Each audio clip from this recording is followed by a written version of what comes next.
Hello and welcome to the GTLA Lakers 818 podcast. It's Wednesday night, November 29th. We just got done watching this Lakers versus Warriors game. Heartbreaking loss. Damn.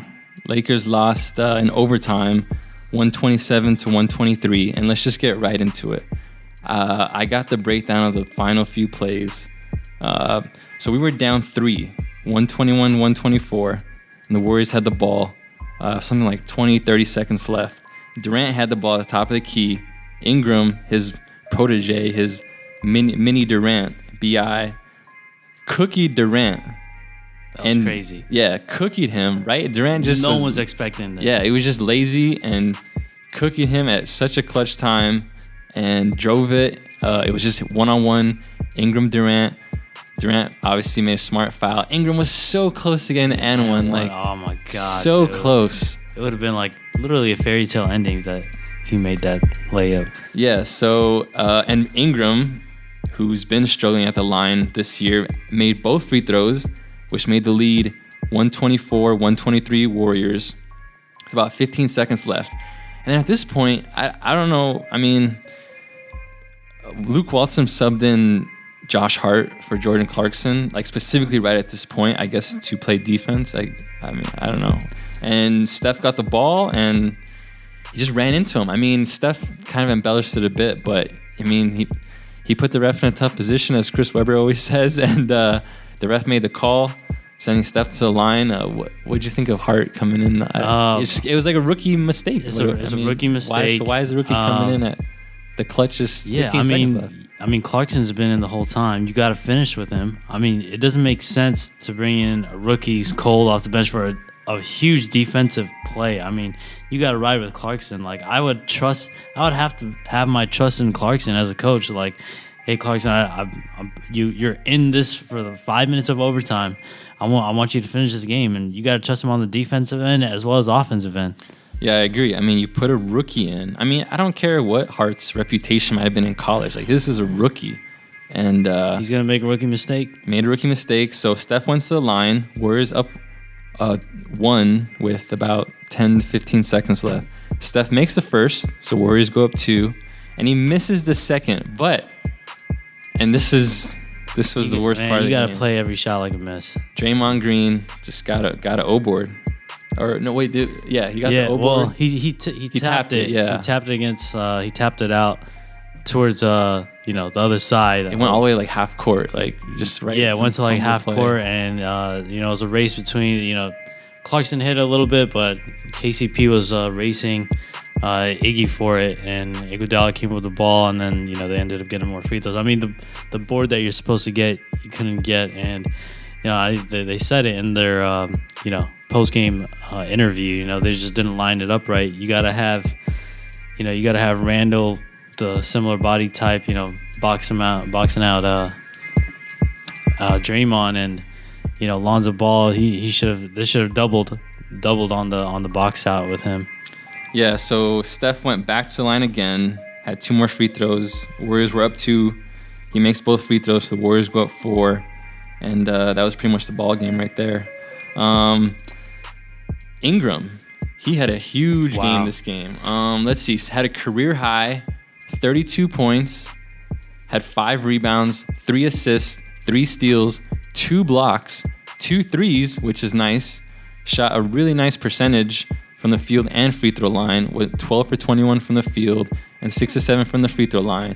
And hey, my theme this whole season has been Ingram. Are you going to be a stud or a dud? He kind of has had this personality of being sleepy in some games, not being consistent. Hey, since the last podcast, the last 7 games, he has been a stud pretty much every game. I've been saying the whole time, like, he has to have at least 12 to 13 points every game. And in the last 7 straight games, he's done just that.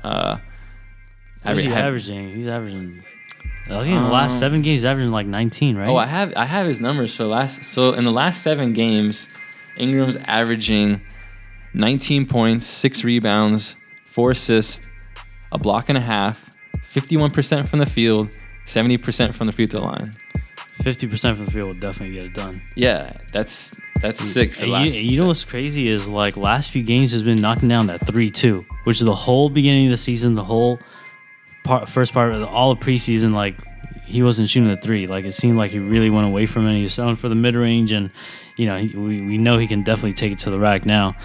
But no, I mean he's made I think a 3-pointer in each of the last like 3 or 4 games, which I'm glad to see. Today, at the beginning of the game today, from the beginning of the game, he was just ready to attack. He was in attack mode. He opened up with a few jumpers. He scored like the Lakers' first 7 points, and he was just zoned in. He was just locked in, and he knew he was playing against Durant. Everyone's expecting Durant to like eat him up because he's reigning MVP and stuff. So, but no, Ingram took up that challenge, and he looked good against him. Yeah, and it was good because Kuzma didn't play, and so this was the game for Ingram to be like, all right, guys, like, yeah, Kuzma's not here, but I'm here, like, and because his name's been ringing more this season so far than Ingram's, but this was exactly what Ingram needed to be like. I can drop 30, like, yeah, I can do it, like, against the best of the best, definitely, in a good close game, like, yeah, no, I mean. Dude, Durant was guarding him. Durant is a long defender, just like Ingram himself. It's tough to get shots up and even score around the basket around Durant. So, props to Ingram. Like he looked like you can see his maturity. This game was like I think the best game I've ever seen him individually. Mm-hmm. Maturity and like he's so in control. Like. Yeah. Dude, finishing around the basket on the drive, like he mixed up his game. Like he was like, okay, I'm gonna shoot the jumper now. I'm gonna shoot a 3, and I'm gonna take it to the basket. And I'm so happy he made his free throws too. Yeah, I know. He was 6 for 7 tonight. Finally, like you got it. It makes a world of a difference. I mean, because in these other close games we had, he wasn't making these free throws, and we just weren't close to the end. I mean, we got to make them. So let's talk about the very last. Now I'm trying to that last shot, the one where he drove onto the basket. So we were down 4 for that. Like that wouldn't really. No, it was a tie game. Are you talking about the end of regulation? Oh, that was the end of regulation, right? Oh yeah. So that was the end of regulation where he drove to the basket. Like he didn't pull up. Yeah. Okay. Yeah, that play. Like Kobe always said. I saw an interview with Kobe. He's like, if it's the last few seconds of the game, like I'm pulling up. Like, and that's how all his game winners are. That's what Big Shot Bob said too. Yeah, and his reasoning was because he knows the ref's not going to call anything. I mean, no matter what the contact is, like. 90% chance ref's not going to call it. Yeah, I mean, I think like scoring as an offensive player, like he saw he had Klay Thompson. He's clearly taller than him, and he clearly get the shot above him. Like if he could just get that shot in his arsenal, I think James Worthy and Robert Horry were talking about this. Just you drive it, and then you feel the contact, and then you just got to just pull up and just raise because you're going to get a clear shot over the shorter defender, and that's what makes Ingram so special. Is because he's so long. And he can get that shot off, you know what I mean? Without, you see Kyrie Irving doing it, like fadeaways and like last second shots was a taller guy hand in his face. But Ingram is taller than these guys, and if he could develop that same fadeaway shot like off the drive, I think he's going to be unstoppable. Yeah, no doubt. And it's nice to see, and this is one thing we always talk about is he just has to realize, and he now realizes how long he is. Like if he can get a step on you. It's just like Giannis. Like it's gonna be a layup or a dunk. Like he just needs to start dunking them. Yeah. All right, let's look at some more of the box score. Oh, so let's talk about Lonzo this game. He had a cool stretch where he scored like 11 points or he scored like 7 points and 8 points. He scored 8 points in like 2 minutes. Yeah. Yeah. And he had. Dude, I haven't jumped off the couch. Like this and like I don't know. I mean. Stay in your lane, man. Like the whole season, I was so happy. I was so excited to see this dude shot finally going. He looked good too. The second 3 he hit in front of Draymond, and he had the back pedal. He just shot it like he knew it was going in. Like he shot it up, had his hands behind his back. He's back pedaling like that's just going down.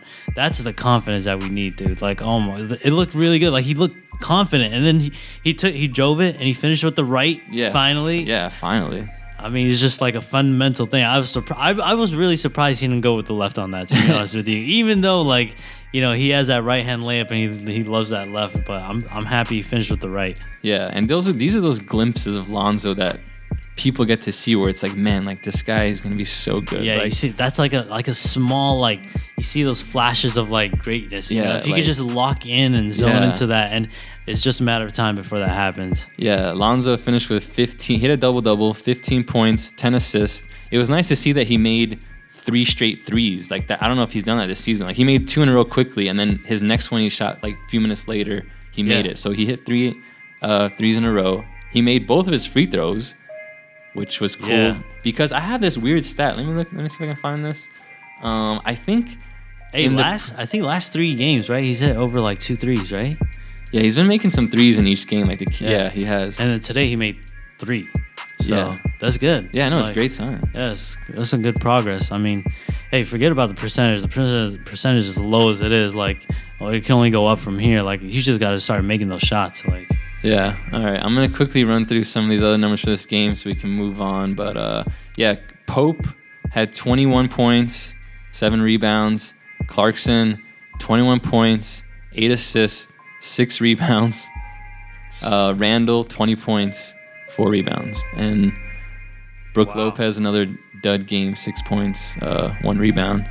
And yeah, again, no Kuzma in this game. Since the last podcast, at the time of the last podcast, one I did on my own. By the way, how was Mexico, dude? What did you do there? Oh, Mexico was good, man. To be honest with you, I just took my parents, got some dental work done. I actually got a cleaning and cavity fill myself. Way cheaper out there. Made a little trip out of it. Hey, I love Mexico. What are you talking about, man? I love Mexico, man. Dentist in Mexico? Yeah, man. I'm telling you, they do an amazing job. I swear to God, I kid you not. Sani Dental Group. Shout out to you guys. Holla. Okay. Since I did the last podcast, at the end of that one, the Lakers record was 6-8. Now, over the next 7 games now, the Lakers went 2-5. So we are now currently 8-13, out 8-13. I'm not sure. Can you see what place we're in the standings now? Yeah, let me check that right now, actually. In the last 7 games, our losses were against the Sixers. That was the first of the 7 losses. Then the Suns. We lost to the Kings, lost to the Clippers, and lost to the Warriors tonight. The 2 games we won were against the Nuggets and against the Bulls. And we'll talk about each of those games in a little bit. We're in officially 11th place right now, 8-13. The Thunder, 8-12. Clippers, 8-11. Damn, so the Clippers are ahead of us? Yeah. Oh. That's terrible. Seriously. And the Jazz are on the 8th spot. They're 10-11. So, I at this point in the season, when I look at the standings, I look at the losses.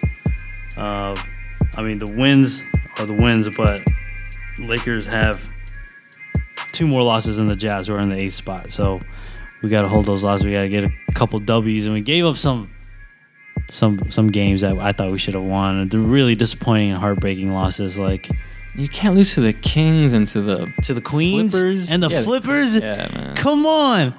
Yeah. This is Cali. Yeah. Like, this is Lakerland. We run this shit. Are you serious? Like, what the man, I was screaming at the TV. I swear to God, Shima has a video of me. Like, my wife has a video of me just going berserk, pissed off. I'm sorry at Luke Walton, I but gotta see that.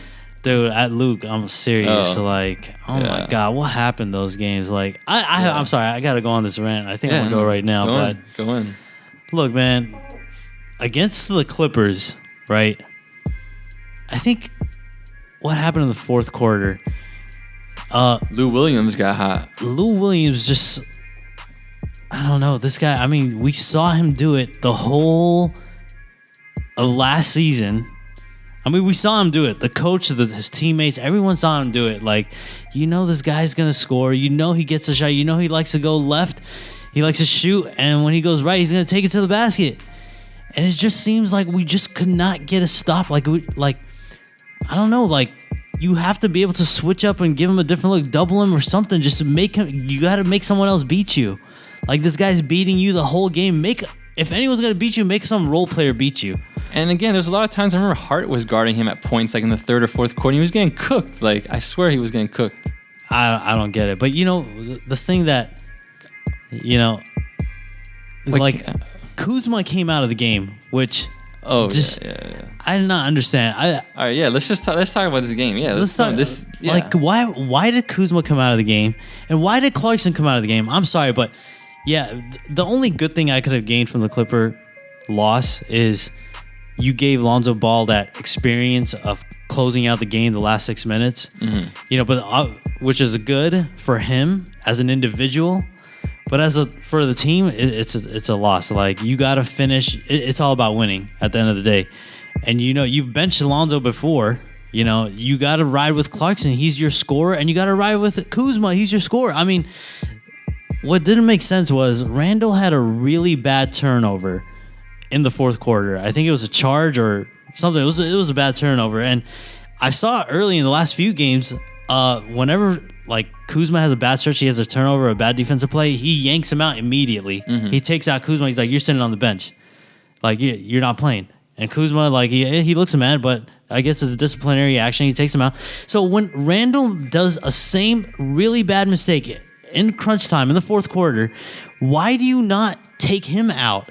Like, I don't get it. Like, you have to give equal treatment to all of your players. And if you're going to punish one player for making a bad, decision or a bad play, it's a rookie mistake. Mistakes always happen. You got to treat everyone the same, I think. And Kuzma's your leading scorer. He was leading the Lakers in scoring that game. Like, you need buckets at the end of the game. Yeah. Like, it's not about defense at this point, because we know that the teams aren't playing defense. It's about scoring. Lou Williams is scoring, and Lakers need to get buckets. And I don't get why Kuzma and Clarkson came out of the game that last 6 minutes of that.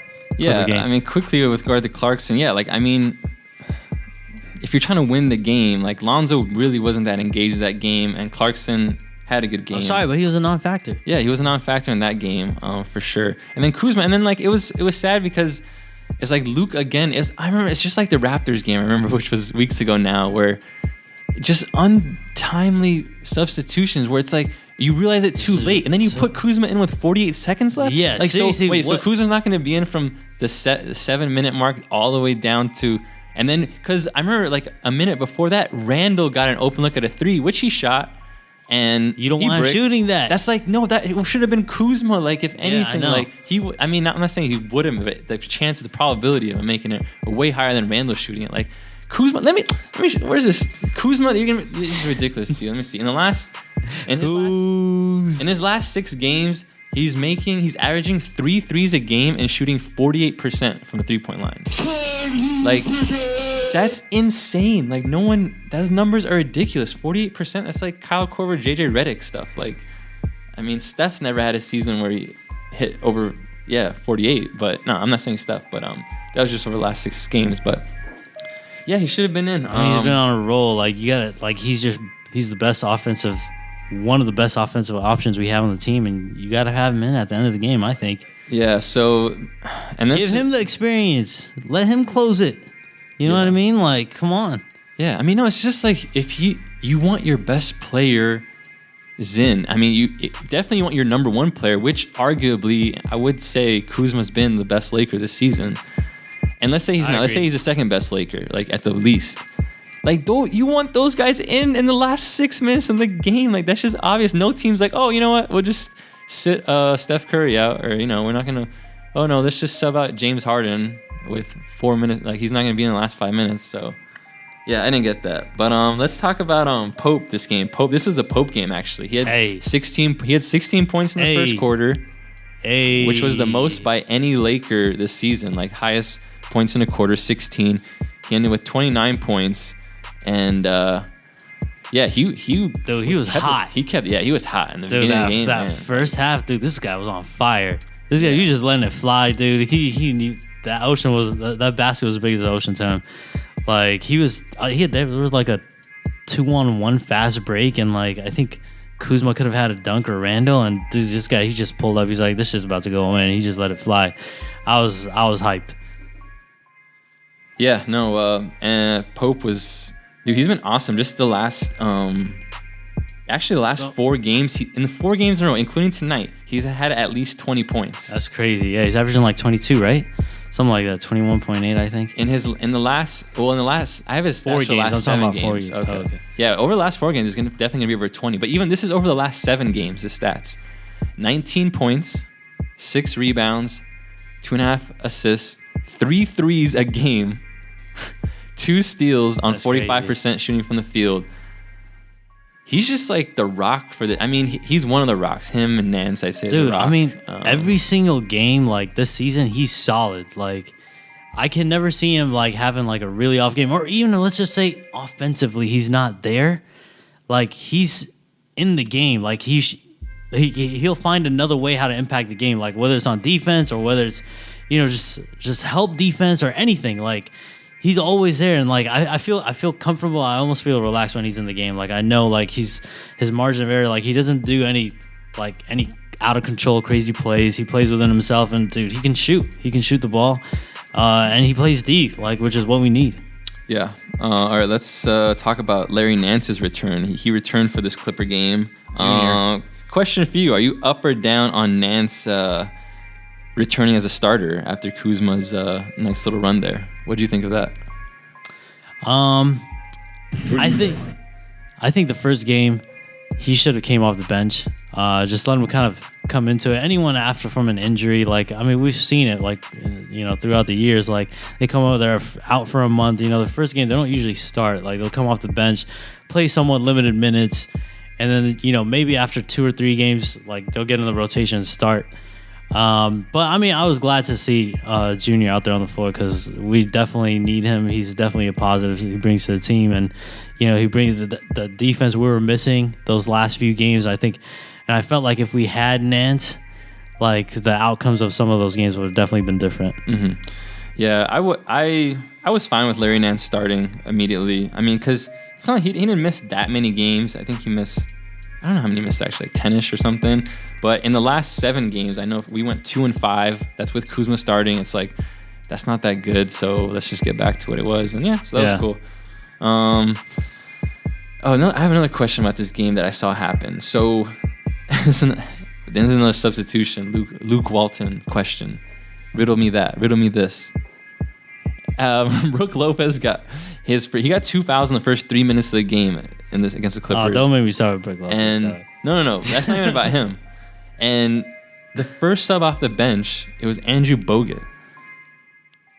Before Kuzma. Who? Before Randall, who have both absolutely killing it. I mean, all right, this just has to be said. Andrew Bogut should be... Wait, who's that? Andrew Bogut should always be behind Kuzma and Randall, what are you talking about, man? in every rotation. Like, I don't care if it's Brook Lopez who gets 2 fouls quickly. Kuzma should come in, or Randall. I mean, Kuzma's the answer. Like, he should be coming in first. It's common sense. Like, you're wasting minutes. Now you want to put Kuzma in with 4 minutes left or something in the first quarter? Like, that's 6 minutes you could have had him in that you gave to Bogut. Like, why?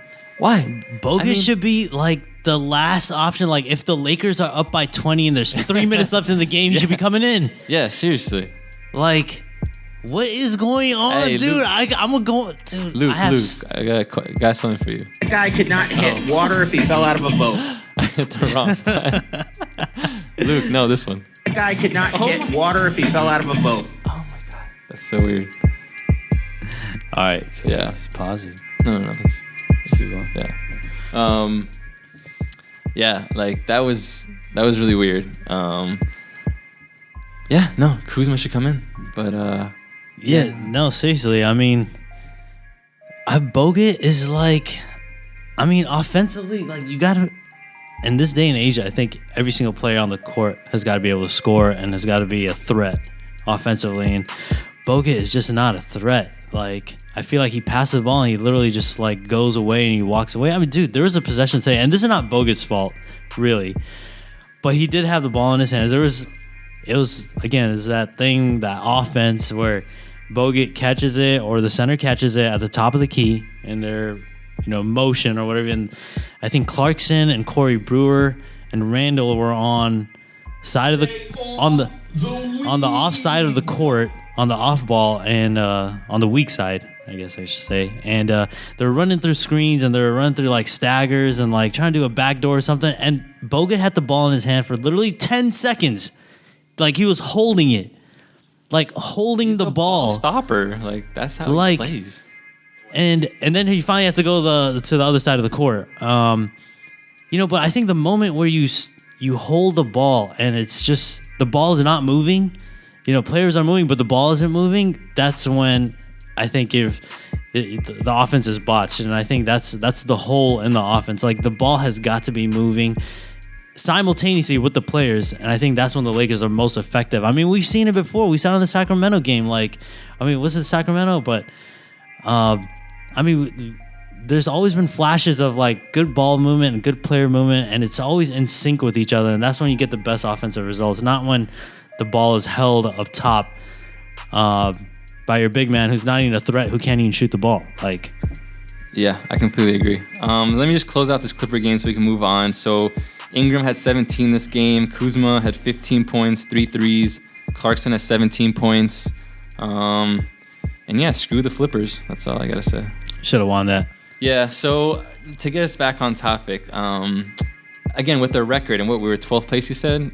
What's bugging me is this is the good time. The Lakers need to be winning these games because of the injuries going on in the West. Right now, Mike Conley is hurt, and he's out for an indefinite amount of time. Rudy Gobert is injured. Paul Millsap is injured. We need to be gaining ground on these teams that are injured. And while the Thunder are still struggling, it's really important. The Flippers. Again, I said this on the last podcast. I don't think, the one where you were gone. Obviously, goal number one is make the playoffs. If we want to make the playoffs, we have to hover around 500 this whole season. That's where it's at. We can't dip 5 games below 500. It just can't. And our schedule upcoming is pretty tough. It's a lot of away games. Our record could be so much different right now. Yeah, So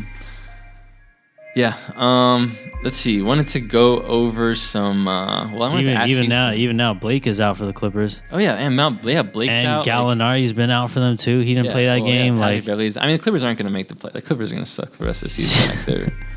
They're done. Okay. I want to do some checking with you on the stats for this season so far. I wanted to ask you some trivia, maybe. Who do you think? Give me the ranking of the top 3 Lakers scorers, points per game. Who do you think it is right now at this moment? Ranking as in what's the average? Who's leading the team in scoring? I believe Kuzma's leading.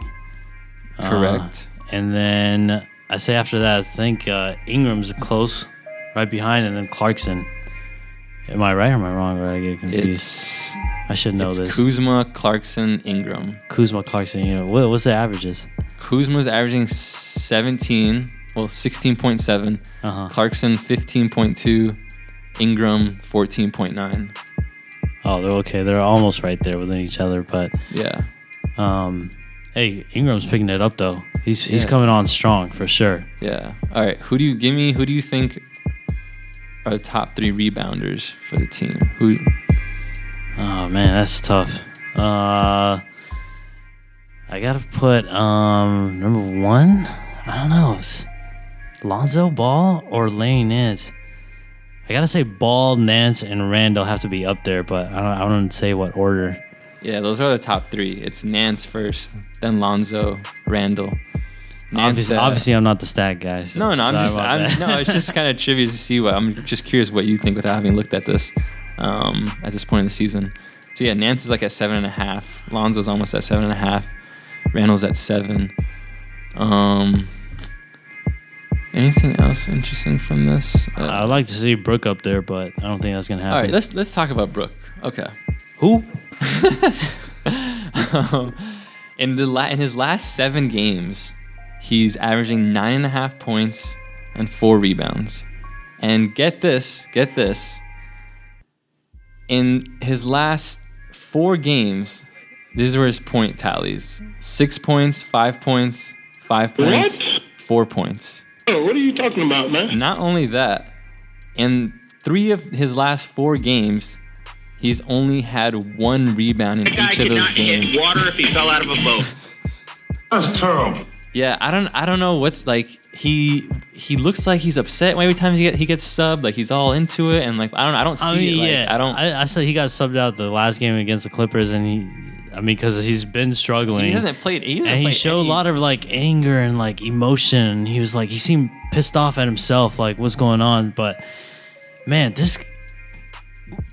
I really don't like talking bad about Laker players because I love the Lakers and they're my team. But dude, like this guy it's a black hole when he's in the game. Like he catches the ball and then nothing positive comes out of it. Like forget about scoring. Like he's not a willing passer. I mean, at least not that I can remember. And dude, I mean, yeah, I can't remember the last time he made a 3-pointer. Like he's supposed to be the one of the best 3-point shooters on the team. You know, he had a couple of good games earlier in the season, but now he's just like he's been on a really bad slump and he needs to snap out of it. Yeah, I mean, having 4 bad games in a row, that's more than just, you know, you can have 2 bad games in a row. Like 3 is too much. Okay, look already. like this is why I don't get. Like, okay, offensively, you have a bad game, but guys like KCP, they don't let that affect the rest of his game. Like they find a way to be effective on the court. You know, like you gotta be a threat somehow. You gotta be productive some way. Like, you know that game against the Kings, like Zach Randolph was scoring all over him. He made him look like a chump. Like Brook Lopez is bigger than him. He's a lot taller. I mean Randolph is a proven like he can score the ball and you know he's a good vet. But come on, like Brook Lopez, like don't let your offensive game, like if it's slumping you, don't let that stop you from playing defense. You know, him and Cauley Stein just totally killed us. Like totally killed us. It was disappointing. I was really frustrated. Yeah, this was the one game of the last 7 that I didn't get to see much of it, the Kings game. Is there anything else you want to add to it that you remember that you want to just go in on before I mean, get out the way? Lakers were down. They got down big. I think they got down by like 20 points at least at one point. And they started making a comeback. They pushed and they bring it down to like 10 points, 9 points. But they just could not get. There was a couple plays, like I think it was a 9-point game, and Lakers got a run out steal, and Lonzo Ball hit Kuzma for like a breakaway dunk, and then Kuzma dunked it, and he ended up missing. The ball bounced back 40 feet, and we could have cut it to 7. This was like in the third quarter, and it was just like that barrier we just couldn't get through. Like it would go 15, and we bring it down to like 9, 15, and then 9. We just couldn't get it down to single digits, and Cauley Stein and Randolph totally killed us. The 2 big men they got. Yeah, I hate the Queens, man. I don't know. We should never lose to them. And their team is garbage, and we should have won that game. I mean, teams that have a way worse record than we do, there should be winnable games. And kind of what James Worthy and Robert Horry were saying, like, dude, like if the effort that we gave tonight against the Warriors, if we had put that same effort against the Clippers and the Queens, like they would have been easy W's. Clippers. Yeah. All right, let's go ahead and talk about another game, the Sixers game. And this was really just about that fourth quarter. I was in Mexico. Yeah, you were in Mexico. I sent you a link to watch the game on your phone, so you saw the last 6 minutes, which was basically Joel Embiid's show. Hey, that Wi-Fi was really bad, though. Oh. Yeah, so Embiid, dude, this guy, man. And, on this podcast every once in a while, whenever we come across a player that we like, we're always going to show some love. And man, this guy is just amazing. Yeah. He's amazing. Yeah, he's incredible. Like a Hakeem Olajuwon, but with guard skills and thick, big body. So big, dude. Yeah. And he was eating up Randall, man. Dude, Randall looks small in front of him. He looks so tiny in front of him. And, I think it's in that type of game where that's when you need Brook in, like a bigger body. Like, you need a big, strong dude, someone with the length to go up against him. Like, even then, like, I'm sure Embiid can still jump over, like, Lopez easily, but, it's way easier with Randall, who's like, what, 6'8", 6'9"? Yeah, 6'8", probably. This guy's like 7'1" or something? Yeah. Yeah, I mean, it's one thing, like, I always think this in basketball.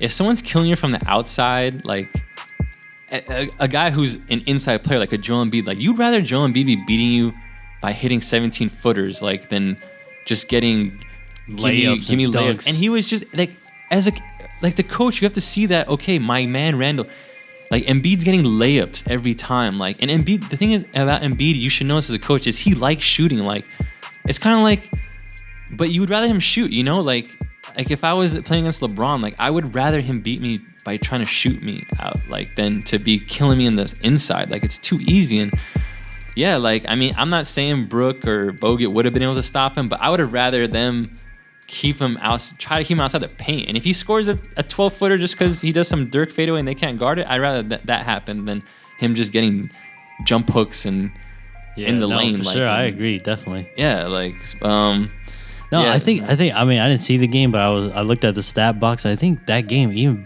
actually, I think that's one of the few games Bogut actually had a good stat line. Like, even keep him in the game. He's a big body. Like, well, let me tell you Embiid's stat line so we can relive that, because this is a stat line that had never been recorded in NBA history. Which he had 46 points, 15 rebounds, 7 assists, 7 blocks, wow, 2 threes, 16 out of 19 from the free throw line. And that's crazy. That stat line is from your big man, your center. Your 7 assists, 2 threes, 16 and 19 from the free throw line. Like, this guy is amazing. Him making free throws, dude. Because he's so big, players are going to have to foul him. Kind of like what they did with Shaq. But, you know, but he likes to shoot from the outside. But if he just plays strictly inside and he's making his free throws, I'll forget about it, dude. Yeah. And in my opinion, I believe if he stays healthy, I could see him being the best player in the NBA for a few seasons. Like, that's what I think his potential is. I can totally see it. For sure. Let's talk about Ben Simmons, another player we like. Let's just quickly talk about him. I'm a big fan of his. I think he's... Yeah, he looked good. He looked really good. He's like... It's like, I feel like... And I thought about this the other day about how, like, the players that come after the legends, they kind of mimic the master. And then this is what I mean. Like, when Jordan came, we had a lot of spawns come of, like, Kobe, Vince Carter, T-Mac, AI, like, scores that kind of played on his way. And then, like, LeBron came and broke the mold. And now I see it has created these different kind of players. The Jokic's, the Ben Simmons, the Lonzo Balls, like, the way, you know, like way they're These guys playing. have this, like, high IQ passing first, you know, who are great passers. Yeah, like, and he's one of those, like, that's how I see him. Like, he's like a LeBron that just can't shoot at all, but I mean, he could develop one. I think you said, what what was his free throws today? Dude, he shot 29 free throws today. 29. How many did he make? 15. Yeah, that's some Lonzo-ish right there. That won't get the job done. One thing I thought that was interesting in the Sixers-Lakers game was that Ben Simmons actually, he was guarding Lonzo Ball to start the game, and I've seen that in other games. Like, Ben Simmons actually, not only is he playing point guard, but he actually guards as a point guard, that's pretty cool if you can do that. I mean, it's really good, for sure. I mean, he's big, he's tall. Yeah. He can definitely, you know, get up and down the floor. He doesn't look like his speed, like his quickness isn't amazing, but he can run. That's for sure. Yeah. And he's big. Like, he can get that shot over people, and he's got a strong body too. Yeah. Other notes from this game: Brandon Ingram at the time before today had a career high 26 points in this game against the Sixers. I remember his third quarter, he killed it. Like, he was driving and had like a bunch of points in a row just from his layups. And this was a weird game for Lonzo because this is one of those rare games where he actually was like just a big negative like the whole time. Like, I remember I was texting about it. Like I remember in the first quarter we went down 15 when he was in, and then Clarkson came in, and then like 5 minutes later we were only down 3, and that kept happening. Yeah. Like, he'd come in and then we'd go down, and he had the lowest plus minus on the team, minus 18. So yeah, I noticed that. I was following the box score and I was looking at the play-by-play, and I felt like, yeah, he was basically a non-factor that game. Yeah. Let's go ahead. Let's talk about Jordan Clarkson. JC. So in the last 7 games, he's averaging 15 points, 4 rebounds, 3.5 assists, and yeah, actually, I wanted to ask you what you thought about the idea, or potentially him starting like over Lonzo. That was kind of talked about like a week ago. What do you think about him taking a spot for a little bit or whatever? Like, I mean, I don't mind taking it a little bit. I mean, we saw Luke Walton did that with D'Angelo Russell. You know, he lost his starting spot and he was coming off the bench. He actually got very minimal playing time for a stretch, I remember. But, I mean, I just think as long as the minutes balance out at the end of the day, I really don't matter It really doesn't matter, who's starting and who's not. But I think the minutes need to balance out. And I think you just got to get a good read on, who's on that game. Clarkson tends to be more on than Ball, as an offensive threat. But I think he's just got to notice the matchups and, who's feeling with who's gonna end the game, and who's like he felt Lonzo was gonna end the game against the Flippers, and he kept Clarkson in today. So he just got to find that balance, that mix. Yeah. Now, I don't know if you saw this or heard this interview from Jordan Clarkson after one of these games, but he talked about his daily routine on game days. I'm gonna play this for you. You tell me what you think about this. All right. Me? Yeah, what's your... my routine is whatever, man. I might wake up and eat some fried chicken or something in the morning. Come here, get some shots up, go to the candy store, get some Skittles. You know what that means. Take a nap, watch a movie, might play some video games for like 5 minutes till I get mad. Might go to sleep again, then wake up, drive to the arena, and, do my pregame shoot and stuff. So Jordan, it's really scientific. Stay off the weed. This fool said he wakes up, eats fried chicken on a game day, something. like the heaviest meal, like the last thing you probably want to eat on the game of basketball, and then he goes to the candy store. Wait, so what is he doing? Is he? I don't know. He must be wakey bakey, probably fried chicken, then bakey bakey some more, then go to the candy store and get some Skittles. For sure. For sure. I hope he's trolling. No, but actually, if you watch the end of the interview, he's actually being serious. Like, they're like, oh, they asked him, like, after that, do you... Bro, I heard, like, Derrick Rose has candies. We all know that Lamar Odom. That's what I thought about Odom. Well, I mean, fried chicken, like, that's dude. So, like, but, dude, that's the last thing I want to eat. He's probably burning, like, crazy amount of calories. He's probably working out, like, constantly. But, yeah, fried chicken, like, it might give you stomach ache. An athlete and being healthy. Like, how many people, like, all these articles have come out about all these vegan athletes. Like, Kyrie Irving is completely vegan now, and like a bunch of other NBA players. And Jordan Clarkson's over here like, oh, I wake up and have fried chicken for breakfast. And then he goes to the mall. He actually you don't just have Skittles. Like, hey, it sounds like he's his a day's baller. pretty chill. Yeah, I mean, you do what you want when you popping. Yeah, I guess so. So that was pretty funny. That sounds fun though. Yeah. Imagine playing for the Lakers and you have fried chicken and Skittles and playing video games. You play for the Lakers. Like, sounds so casual, but it's like a dream. Yeah, it is. It was being a bad professional though. Yeah. Whatever. Let's talk about the Suns game. This was really the game about the Lonzo Ball and the fight, the scuffle. So, which we really needed to talk about. Well, let's first talk about the game. We didn't win. This was the third game against the Suns already in the first 20 games of the season. We won the first two, lost this one. And this game was just ugly to watch. I really don't have much to say. Like, everyone was a minus on the plus minus except for Kuzma, and Kuzma was a zero. Like, he basically was a negative. Like, that's how bad. The game was just bad. We were down the whole time. That's that game. Kuzma. Kuzma had a really good game. This was his 30-10 game. It's actually this game. I didn't see that game. Yeah, he had 30 and 10. First Laker rookie since Magic Johnson to have a 30 and 10 game. Everyone else just not that good. I mean, it was. I don't even remember much of the game. I was just really disappointed we lost because I hate the Suns. And the only thing that really stood out that game, which I think is worthy of talking about, was that scuffle you mentioned. Oh yes, let me set this up. So there was.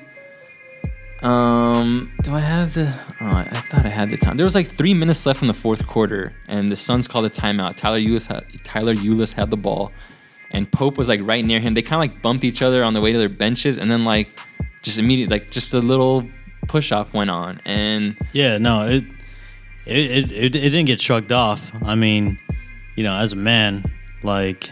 You invade anyone's personal space, and like it's not like they just like looked it over. Like, they actually got in each other's faces. Yeah, and so Ingram came over, Brook Lopez came over, and Kyle Kuzma came over, and they got into it, as well as some other Sun players. Devin Booker, back of your teammate. Josh Jackson, and Lonzo Ball. just walks off into the sunset. Casually. Oh, look at that. It's funny Look because at he that turned fight his over head there. and he took a look and I don't know, maybe he just saw like, oh, it ain't like he said. This is what he said. Oh, no one's gonna fight, so I'm not gonna worry about it. I I'm have not the getting quote involved. right here. What's the I quote? have problems with this. This is a quote. It's the NBA. People ain't really gonna fight. I ain't trying to get no tech.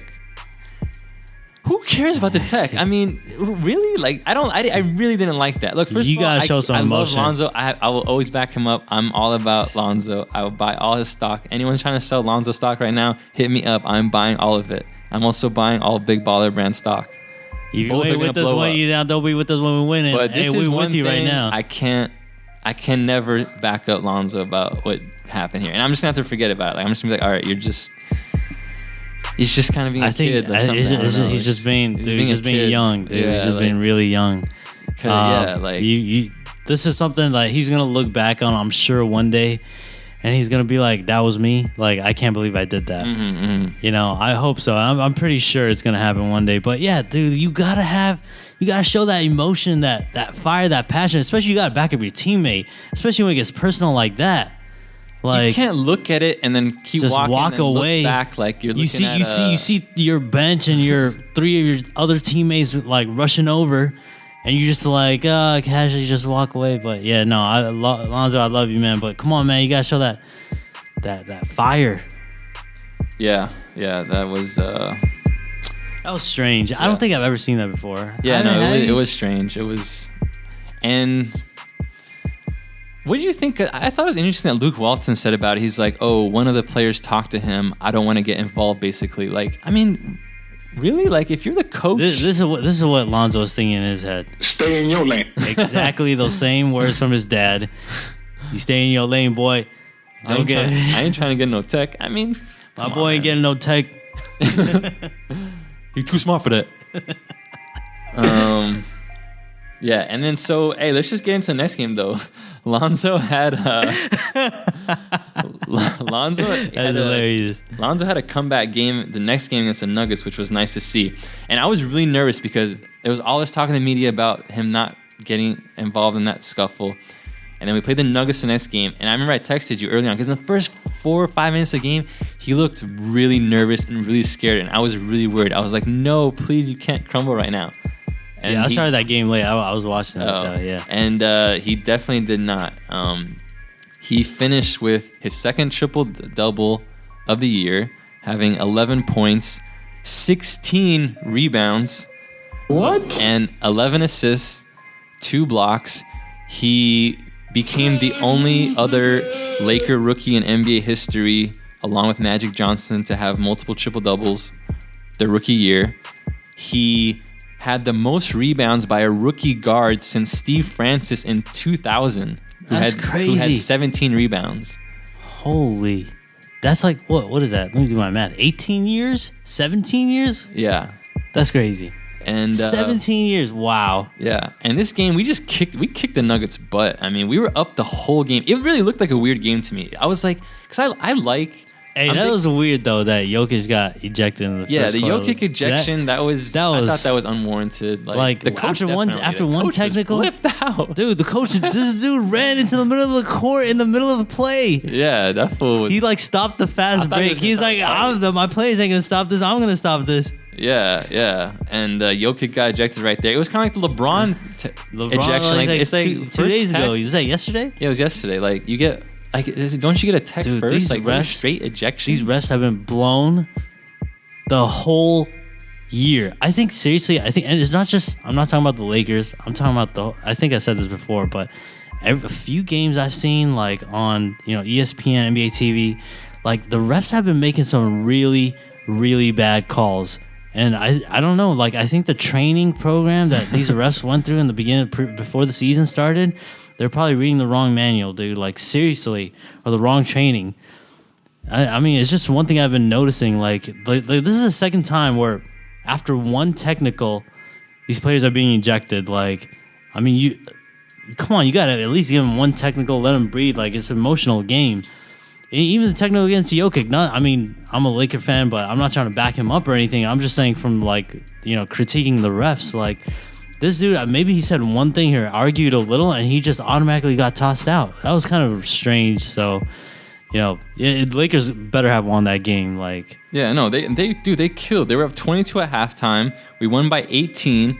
We had 50 points at the 6 minute and 46 second mark of the second quarter. Like, the game was it was a runaway game from the start. Like, the Nuggets they looked awful. I swear, it looked like those games whenever you hear the announcers like, they came to LA, they're gonna party and stuff. Like, it looked like they were hungover. Like, for sure. They went down 20 in like the beginning of the second quarter and never even came back. Like, and I'm just gonna quickly go. I'm a big fan of Nikola Jokic. I really like this guy. Like, for a center, man, his basketball IQ and passing is beautiful. Like, this guy is a joy to watch. I'm really a big fan of his. Like, he's kind of in that mold, like what I was saying of Ben Simmons, LeBron. Like, he's the kind of guy on any night he can have 21, 12, and 10. Like, he's got a nice touch though. He's got a nice finesse game. Like, I'm a big fan of his. He came out of nowhere, and I really am glad he's in the NBA. Like, he's one of these foreign dudes. I'm just like, man, like him and Porzingis, they're bad. Yeah. Like,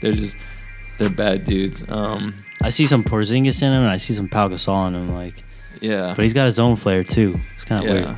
So everyone in this game against the Nuggets was a plus on the plus minus, except for Pope, which was weird because he had 15 points, 4 steals, and 3 threes. It doesn't really matter. It doesn't mean anything. Like, we killed them. Lonzo had the highest plus minus. He was plus 29. And remember, Randall was second, plus 27. Randall had 24, 7, and 5. Wow. In this game. That'll get the job done. That's a really nice stat line. Oh, and happy birthday, Randall. Today's his birthday. Oh, yeah, happy birthday, Randall. And, happy birthday, Chick, too. I think it was Chick's birthday the other day. Oh, yeah, definitely. And Clarkson had 18 points in 24 minutes. But let's get back to Lonzo. That's what we were talking about. And there's always stuff to talk about with Lonzo. Like, he's always going to be the number one story. He's going to be... the amount of pressure that's under him is crazy, man. And he's performing like... Hey, dude, you heard his track, Triple B's? Is it new, Brent? Is it new? I think it's one of the newer ones. It's actually not that bad. I don't know. It's actually not that bad, but anyways. I saw that his season 2 of his reality show came out. It's on Facebook now. I watched the first season. I'm definitely going to watch the second one. I just hope none of that is being recorded during the season. I mean, I really don't like that reality. If the camera... do it in the summer only. I heard that's what they're doing, but I don't know. I'm surprised there's already a second season. Like, when... Yeah, no, that's kind of weird, right? I mean, that's fine. Have a second season, but I hope Lonzo's not in that as much as like he's in the first one. Like, he's got to be focused, and focus is the name of the game. Yeah. So let's look at. There's always the good and the bad with Lonzo. So over his last 7 games, he's averaging 8 points, 8 rebounds, 7 assists, 1.5 steals, 1.5 threes. Those are all. I mean, 8. Except for the 8 points. I mean, even 8 points for him, I'm fine with it. I'm kind of okay with it. I mean, he should be at 12, but 8 rebounds and 7 assists, can't complain with that. But what we can complain about, 32% from the field and like 33% from the free throw line over these last 7 games. And I think over the last 7 games, I'm pretty sure he only shot a total of 6 threes. Like, he made 2 out of 6 threes over the last 7 games. He's just not hitting it. I mean, and we talk about this. Like, Lonzo, it's clear that he's a project player. Like, some players come into the NBA and they're instant stars, or they're instant, really good. Think about your Kyrie Irving, your John Walls. They came in. Damian Lillard came in and averaged 17 a game immediately and just looked great. Other players, it takes them some time. I mean, think off the top of my head, Giannis. Like, Giannis wasn't... His rookie year, he averaged like 7 points. Kobe averaged 7 points a game. Dude, that was a different time. B.I. last season. Think about how different Ingram has been this year versus last year. Last year, he looked like a deer in the headlights like the whole season. And, he looked confused. And now his confidence is going up. Like, he came on a little bit towards the end of the season, but now he's just...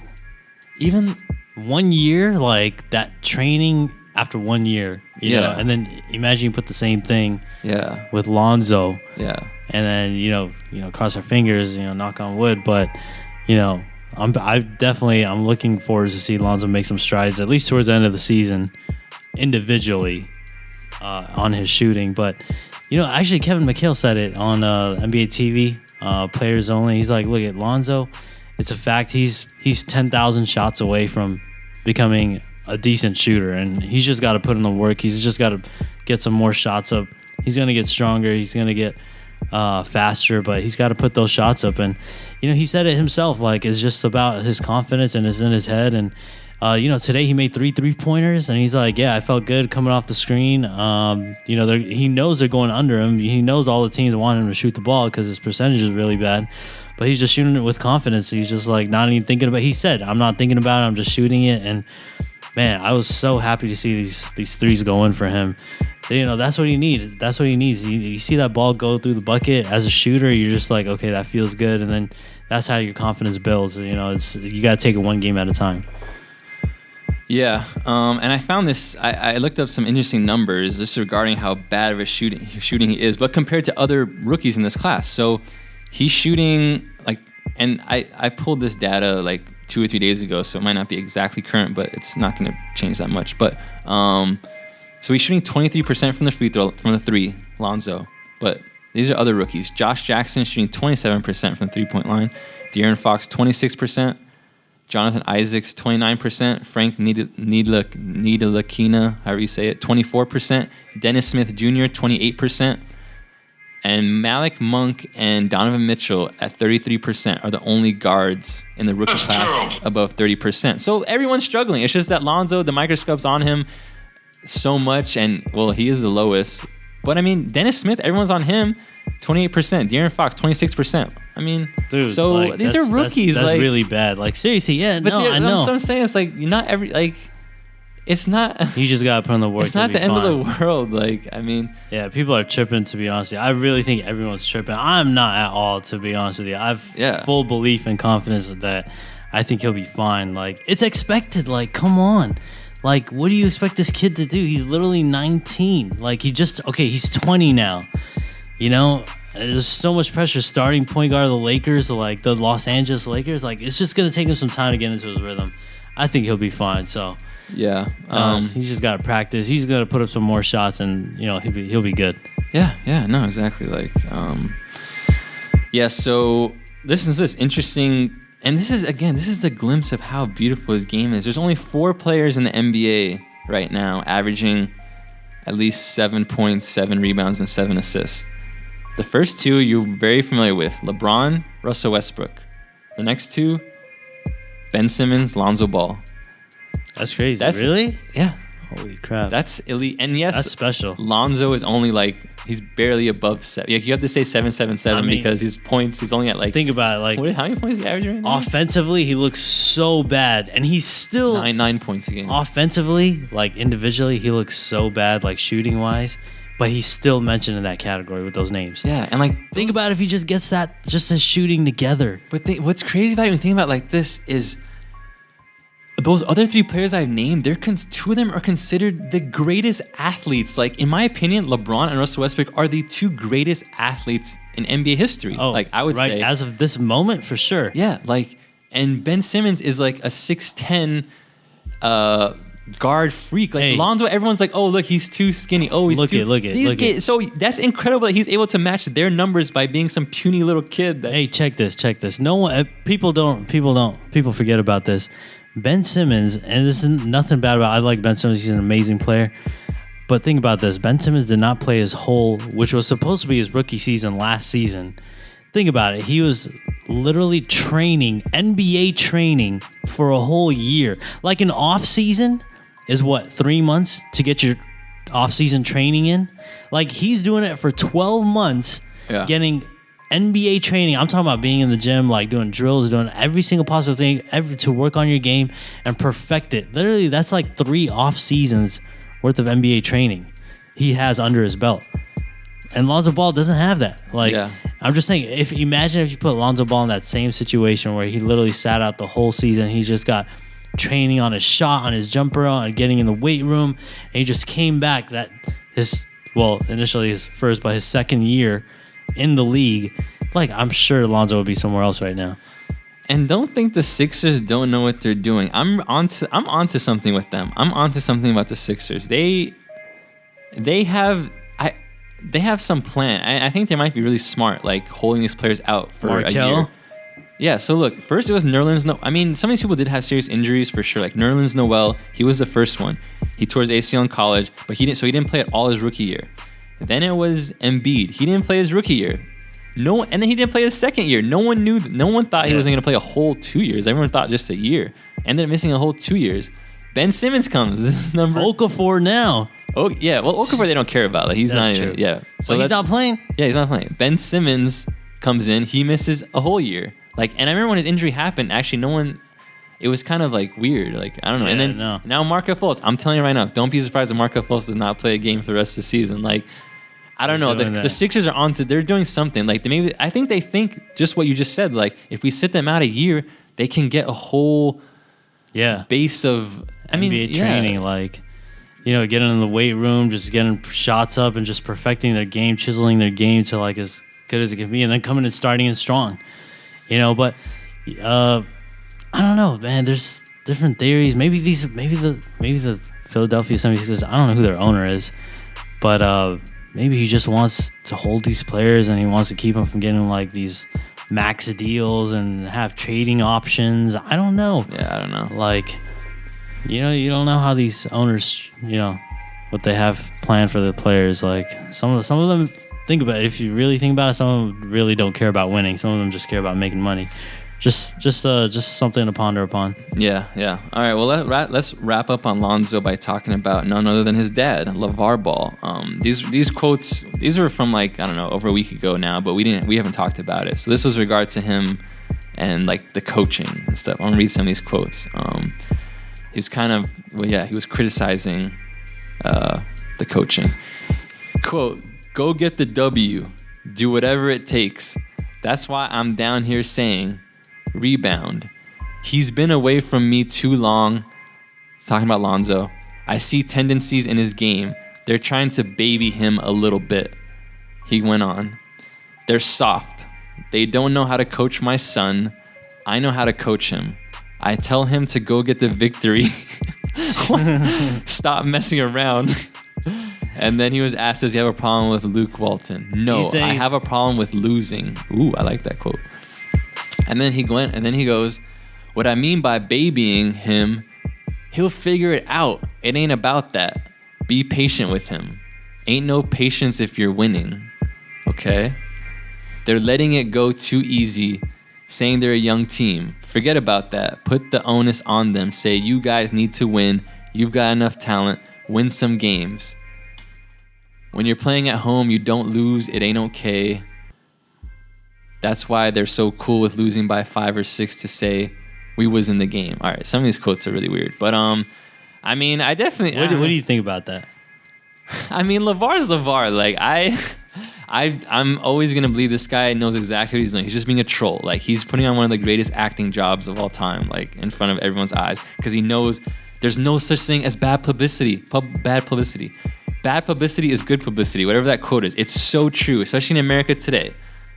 That's why Donald Trump is the president, and that's why LeVar Ball is. Everyone knows his name now. Like, there's no such thing as bad publicity. I mean, and he's just owning it with what he's doing. Like, really, like all the stuff he knows is just gonna be controversial. I mean, do I agree? I mean, no, I don't think this is good for like a dad. But like, just knowing it's LeVar, I'm just like, all right, I mean, I think, and I heard what Luke Walton said, and he said, we're not concerned with players' parents. And their opinions. Yeah. We're here for the good of the team.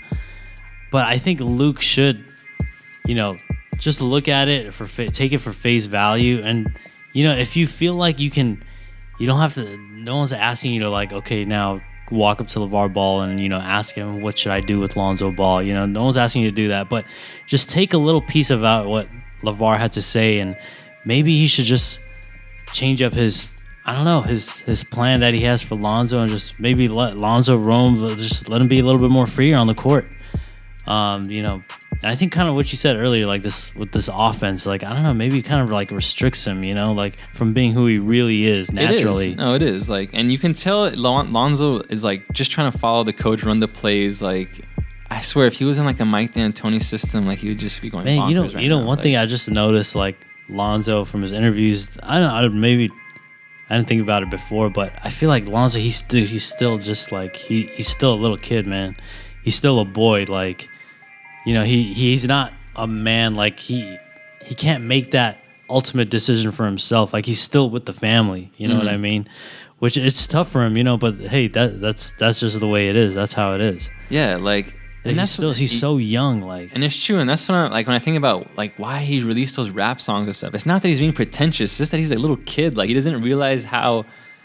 Yeah. It's, I don't know, like it's something like a kid would do. It's something a 19-year-old would do. It's something a 19-year-old would do. Like he's just in his own Chino Hills bubble or something. Yeah, he's in his own world, you know. Which there's nothing wrong with that, you know. It's just the time that he's 19, 20 years old, and you know he's living with his family and stuff. You know, he's still a kid at the end of the day.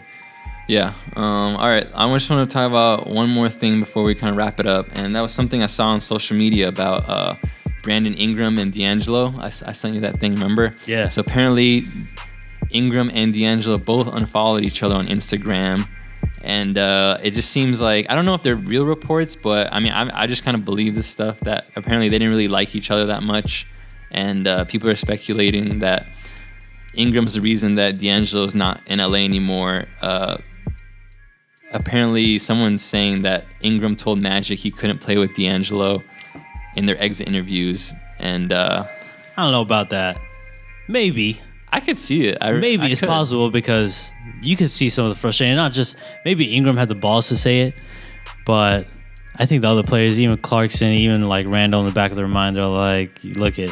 And there's nothing wrong with Russell. Like he's a score first point guard, but you know that they're gonna get they're gonna be the second option, not the first, with him on the court. Yeah. I thought it was interesting. Yeah. But it was a perfect storm, man. I mean, like Lakers projected second pick with a pass first point guard, like naturally, you know, and you know all the locker room stuff he had with Nick Young, like, you know, leadership off the court. It just wasn't there with D'Angelo, I think. Yeah, no doubt. All right, let's look at the schedule of the next 5 games. The Lakers play the Nuggets on Saturday in Denver. Then they play Houston on a back-to-back Sunday. That's in LA. Man, James Harden, he's been cooking, man. Harden's been killing. He's been killing it. And then we have a few days off before we play Philadelphia again Thursday in Philly. So we'll see what Embiid and Simmons again. Yeah, get some redemption. And then Saturday we play Charlotte. So we'll see some Kemba Walker. We haven't seen them this season yet. And then Tuesday we play the Knicks and see some of the Porzingis. Yeah, he turned his ankle today. Look, the picture looked pretty bad. The picture looked really nasty. We'll see if he's gonna. We'll see what happens with that. Hey man, Hardaway Jr., right? But so our record is we're 8. So for us to get 500, we have to win these next 5 games. We have to go on a 5-game winning streak to get to 500. I doubt that will happen. I just want us to go at least. We got to go 3-2. We gotta go 3-2. We gotta go 3-2. Because you know what the 2 games are after this? I'm pretty sure it's. I think we're playing the Warriors Cleveland again and Golden State. Yeah. So like that's gonna be 7 games. Like that's gonna be tough. We gotta win. First, we gotta go 3-2. 3-2. Yeah. God, we gotta make the playoffs, man. Man, how many? I mean, think about this: the Bucks, we were right there. The Blazers, we were right there. The Sixers, we were right there. The Kings, we should have won, against a bad team, but we weren't right there. I mean, the Clippers, we were right there. Like our record could be so much more better than what it is right now. Like it could have been a full 2 full game swing. Like we couldn't be up there. Like we should be in like the 7th or 8th spot. Yeah. All right. Just want to wrap up with some housekeeping now. So our podcast officially, as of 2 days ago, is on iTunes. It's also on Google Play. It's on Stitcher. It's on TuneIn. It will be on YouTube this weekend, and I'm going to try to put it on as many outlets as possible, and I'll let you guys know. But and what we want to do to get to know the fans, hopefully a little bit, is if you leave us a 5-star rating and review on iTunes, and just in your review, just put whatever question you have about the Lakers, we will answer it. 5-star review and a question in your review. You don't have to review us, but you can. But just leave us any of your questions there. we will get to that. That will help us, hopefully shoot up some of the rankings at iTunes, and that'd be pretty cool. Also, please follow on social media. Our Instagram, it's poppin' GTLA Lakers 818. That's our Instagram handle. The Twitter's not up yet. I still have to learn how to use Twitter. I've never used Twitter before, but I will learn how to use it. Is there any other housekeeping? Let me see. Yeah, so I'm really excited. It's really exciting to be actually living. It's the first 3 podcasts. We got 3 prior episodes. Yeah, we have 3. Watch. Yeah, we have 3 prior episodes. Sorry they came on kind of late. Again, and this is a podcast we're trying to do about once a week. Try to cover every 4 or 5 games. And this was fun. And listen to this first, and then listen to the other 3, or do what you guys want. But yeah, tell your friends. This is for Laker fans. This is for people who bleed purple and gold, who've been with the Lakers since day one. Again, follow us, social media, GTLA Lakers 818, and we'll see you guys in the next week. Peace. Last but not least, want to give a shout out to the artist that made this beat. The artist's name is Fleslet, and the song's called Offset.